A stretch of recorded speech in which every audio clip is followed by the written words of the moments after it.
That, of course, Mr. Big and Takeover cover, of course, and it's bang on, actually, bang on 6:45, Mrs. LT. Let's get John Wilmer from Chinnor Bike Days. He'll explain why Chinnor Bike Days was so special this year. Over to you, John. Right, we're back again at Chinnor Bike Days 2019. I've got John Wilmer, who's the band extraordinaire, come dog's buddy and everything else. Am I right in saying that? That's about right, yeah. I've been doing this for a few years, as some people might know. And over the years, we've had so much support. This year has been fantastic. We've got so many volunteers helping that I can back off a little bit and watch other people come up through and make this event happen. And tell me what you were saying just before we started talking on the microphone. Well, because you're correct in what you're saying. You're absolutely bang on, mate, with what you said. Oh well, this is Wycombe Mag is like a family, and all of us. I think to all of us, this is our summer party, and to each one individually, there's this feeling of ownership almost. This is my summer party. I don't mean that in in a selfish way. I mean, we each of us make it the best we can possibly make it in the various areas that we look after. Yeah. So that it's the best event it can possibly be. And I think that is what creates this wonderful atmosphere that we have here. And it's pretty unique. I mean, for a 1,000+ rally, it's very close and friendly, and it feels very small. Everybody knows each other, don't they? Everybody knows everybody. And you're getting new blood in all the time, aren't you? Which is even better. I'm so pleased to see this. For years I've been standing on the stage looking out over this increasing sea of grey hair. and it's great we're all still here and we're all still doing it. And I worry sometimes, where's the new bloods? Who's going to replace us? And are we the last of a generation? And it's great we're all still here and we're all still doing it. And I worry sometimes, where's the new bloods? Who's going to replace us? And are we the last of a generation?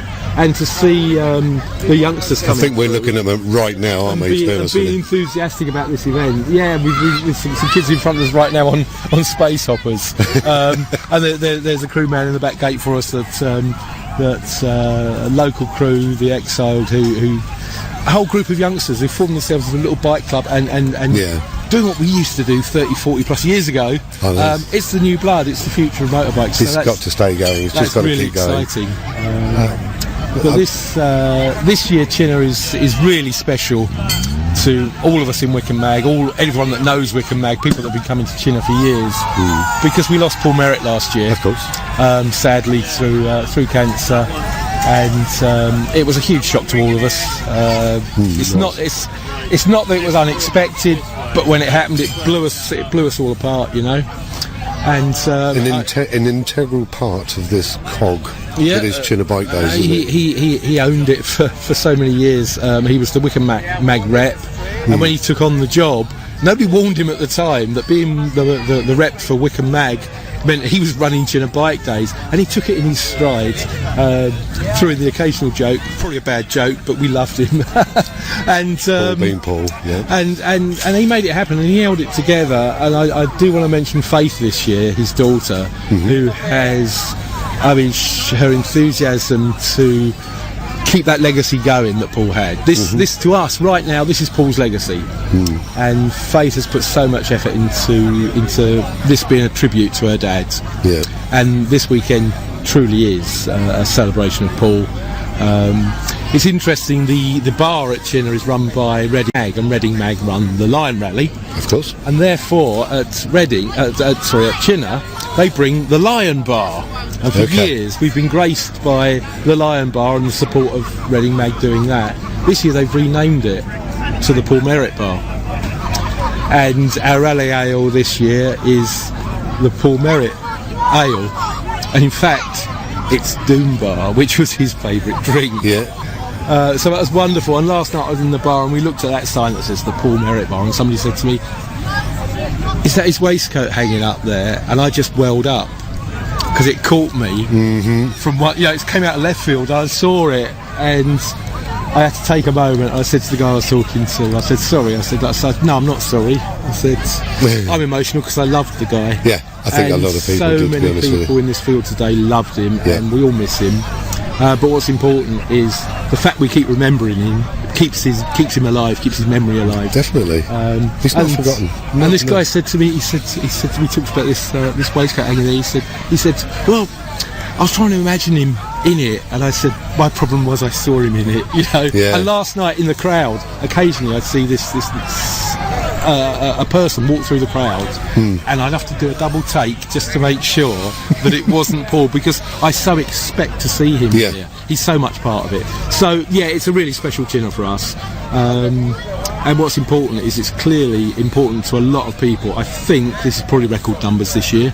Is it? I haven't got the exact figures. I'm guessing there are over 1,200 people in the field this afternoon. Excellent. Which is fantastic. I've never seen the campsite so crowded. I didn't notice that. It's busy, isn't it? Yeah, very busy. I've not seen it that busy for a long time. Yeah, and that's fantastic. We got the weather, of course, that always helps. You know, a lot of bikers are made of shit. Oh, I will tell you that JB, he's in trouble big time. Is he? What you done? What's he done? No, he didn't tell me he was going to go and see Ramstein tonight. Yeah, well, if I'd have known, we'd have moved Chinnor for another night, wouldn't we? No, we wouldn't. No. But it was nice of him to offer the tickets, wasn't it? He did. No, he didn't. Well, Sorry, kid. So John, he might be back later telling us how good it was. Yeah. Band-wise tonight, who we got on? Band-wise tonight, what have we got? We've got Thomas Truax just about to kick off in the live lounge. For those of you that thought that the English had the first shout on being a little bit eccentric, this is an American eccentric. Oh, right. In the nicest possible way. He has built all his own instruments. They are physical instruments that he's built. His drum machine is on bicycle wheels. Really? With aerials, and he extends the aerials. They're driven by a motor, and they go around and they hit a drumstick. Dum, dum, dum, That's what's happening now, it's is it? happening right now. Let's go and have a look at that then. That's fantastic. After that, we've got Matt Edwards on the main stage. He's fantastic. An original blues singer.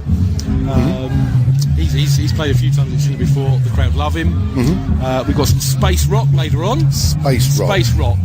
Hawkwind. Oh, right, yeah. I saw these guys play with Nick Turner down in Sussex a few months ago, and I said, come and play Chinnor. It's a biker dude. They like space rock. Come and blow us away. So that'll be exciting. And headliner? Headliner tonight is Unbroken Sticks. Coming on about midnight. Never get a chance to see this. I'll tell you what, make sure before they're on, we've got a band unbelievable. These guys have come all the way from Madrid to play at Chinnor. Really? Absolutely. Friend of a friend, mutual friend, has said contact these guys, see if they're up for it. And it's a group of youngsters. You know what I was saying about the biker the biker demographic, to use the right word. The biker demographic is getting older, and we see these youngsters coming through. So is the music demographic, and where is the future? Well, these guys, it's a group of young lads, and they're so into their music. They play really, really tight indie rock. I would say a little bit of a punk influence, and they play it so well. And they're the future of music, and they're going to be on the main stage from about 9:30, sort of the sunset slot, which we get some beautiful skies here, as you know. Yeah. I'd encourage people to see them. They're called Blind Snipers, which is a very clever name. Come and see them; they're brilliant. We've got a really good night lined up, so really looking forward to that, and looking forward probably to record money that we donate to our charities. What it's about? Thames Valley Air Ambulance, and of course Macmillan Cancer. Yeah, I never got a chance to. I think they've just gone. Actually, they've literally just this minute gone. We're just now setting up a Shambolic Sideshow, the fire juggling, crazy circus from Brighton. That is going to be so entertaining later on. They've done another of their theatrical performances, rather than just people coming on and do a bit of juggling. They string it all together with a little bit of a story. What the story is, you probably have to make your own mind up once you've watched the show. But it's really entertaining, and those that haven't seen them before are going to be well impressed. Your favourite band? Not here per se. Your favourite band? Oh, off the top of my head, I was talking earlier to somebody with their Motorhead t-shirt, and I was talking about the fact that a few years ago I bought tickets to see Motorhead at Hammersmith for Christmas, and he died that year. I hadn't seen him for about 20 years. And I managed to interview him about 2 years prior. There you go. So I was really lucky and fortunate to meet them at long last. But so I was going back a few years. I've still got the tickets. Have you? Keep hold of them.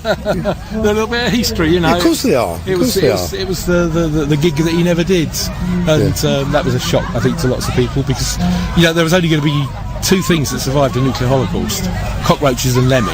Yeah. And the fact that he shuffled off his mortal coil. Yeah. And the fact that he shuffled off his mortal coil a bit earlier than any of us was expecting probably surprised him as well. He lived a hard life. He lived fast. Yeah, he was very much in the fast lane most of the time, but that really nice that's bloke, one actually. of my top bands. Yeah, I mean Pink Floyd, of course. Hawkwind, I love. So I'm trying to think of a tune I can play for you. Tomorrow night, you see. Well, actually, Oh, you're going to play me a tune? I'm going to play a tune. Play me "Hurry on Sundown" by Hawkwind. Yeah, okay. I love that. That is my summer solstice tune. That was it. Every summer solstice evening. Do you do the summer solstice then? Yeah, I used to go to Stonehenge a lot. I used to festival there. I used to festival there. Yeah. Festival in the 80s. We're Yeah. in Chinnor rage now, aren't we? Yeah. Now we're not allowed to step foot near the place. Well, within I'm theory. really disappointed by the people that go to celebrate solstice and desecrate that site with their rubbish. I don't go there for the summer anymore. I go there for winter sometimes. You're more likely to get a sunrise. And I've taken to going to there's beautiful sites around the country. A couple of years ago we went to Castle Ring in Cumbria. It's a beautiful site up in the mountains. It's lovely little stone circle, lovely atmosphere, people are friendly. So that was a nice place to go. And yeah, "Hurry on Sundown" is my summer solstice song. You got it. Got it. Not a problem. Make sure you're listening then. If you get away from here early enough, that is. What time? I'm on from 6 till 8 o'clock. 6 till 8 tomorrow night. Yes. I'll be listening. We'll put it on the stereo. On the Yeah, system. I'm sure you will. Blast it out. Thanks, John. Cheers for that, Thank mate. you, Clive.